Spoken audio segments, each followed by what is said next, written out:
ukandishora asi mweya unokunda chandakaziva pana Mwari handimbota nesimba renyu kana chitima ndosunda chinonadzidza handichada zvekunyunyuta kapana kwandosvika ndichitoseta pesi vachikanda madis they are a disgrace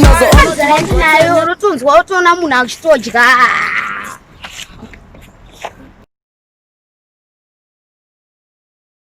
aititye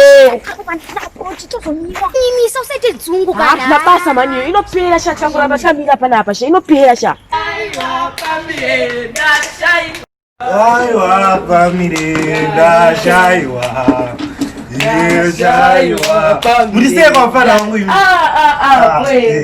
tunesima mchidya kazvimaitanji watova timofadza muviri wedu kana ashikafu ndopa story ina ma usatidara mana terisinawo chekudya wata una chikafu shuwa una chikafu here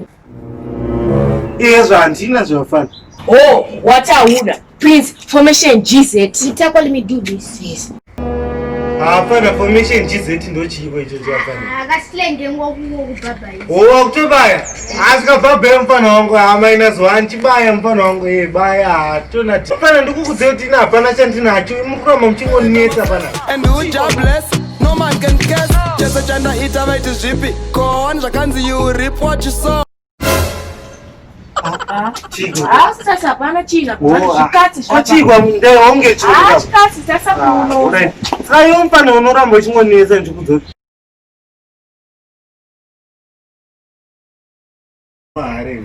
paparina bamboma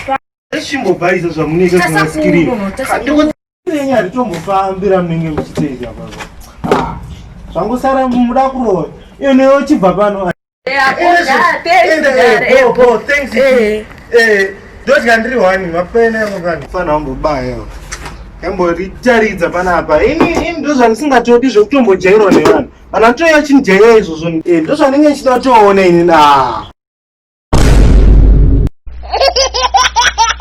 apa msetla pesa arozodya madhaka aivudya apa takuto shamwari aya formation yako yarova nemutako limidudisa hata musvexa izvi zvinatongoda Wow, yeah.